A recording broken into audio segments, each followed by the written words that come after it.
Hey everybody, welcome to the Solar Sister channel. It's your girl Solar Sister coming to you once again with another video. Today I'd like to talk to you about a day that's being commemorated in the States today.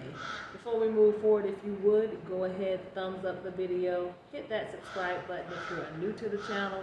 Feel free to hit the notification bell if you'd like to be made aware of upcoming videos, and feel free to share with anyone you think might benefit.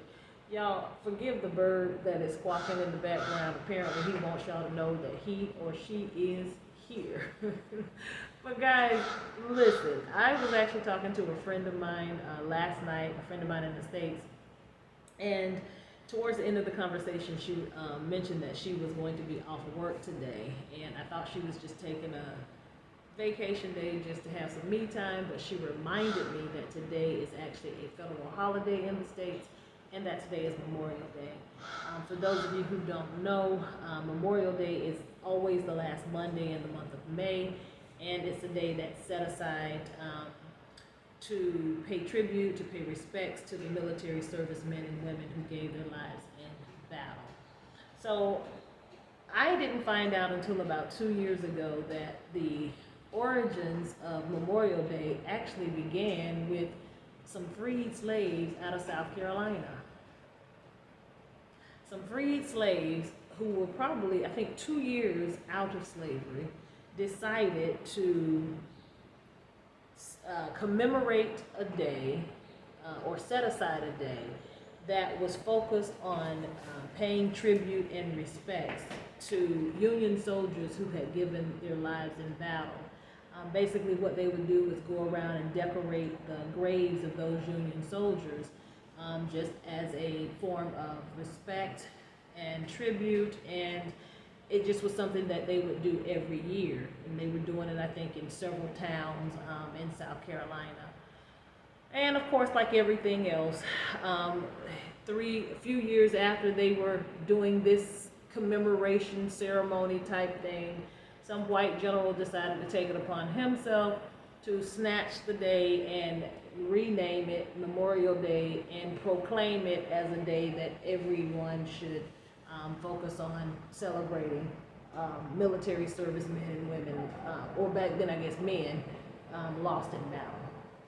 So, unlike, like a lot of things that happen in the States, contributions that black people have given to the country, either some kind of way become whitewashed, become buried, become hidden, become burned, because for some reason they want the message to be to other people around the globe that black people aren't contributing or have not contributed anything of value to the building of America.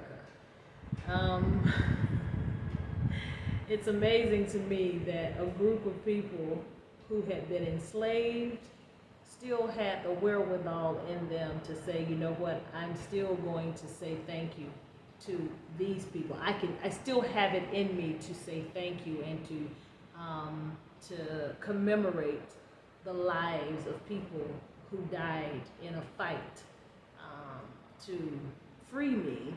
I still have that in me to be able to say thank you. And even with that, with the day being snatched and renamed and whitewashed, there's still no credit, of course, given to those people who started the movement. This repatriation process is more than a notion for many of us, and part of the process requires that you get to a place where you're open to unlearning some things that you have learned throughout your life. I remember in grade school when slavery was mentioned in the history books, I think it was like a paragraph, and everything, they talked about a paragraph of how the slaves, were enslaved, and then Lincoln freed them.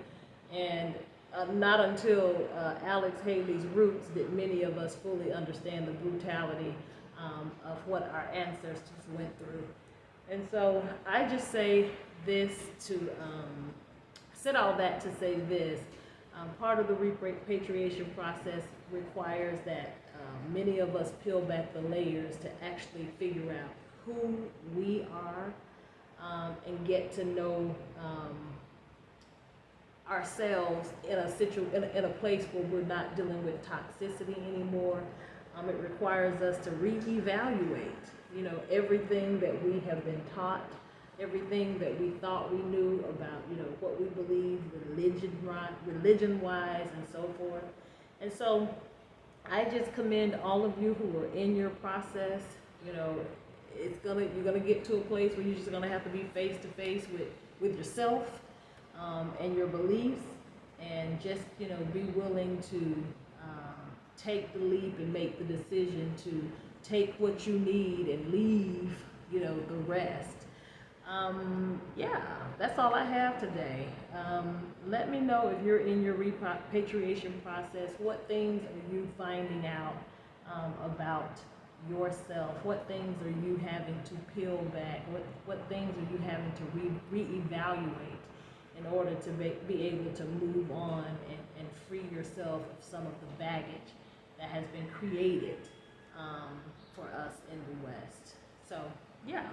That's all I got for you guys today. Like I always say, if you can't do anything else, protect your headspace, protect your heart space, and keep your vibration high. Until the next one, guys, it's your girl, Solar Sister.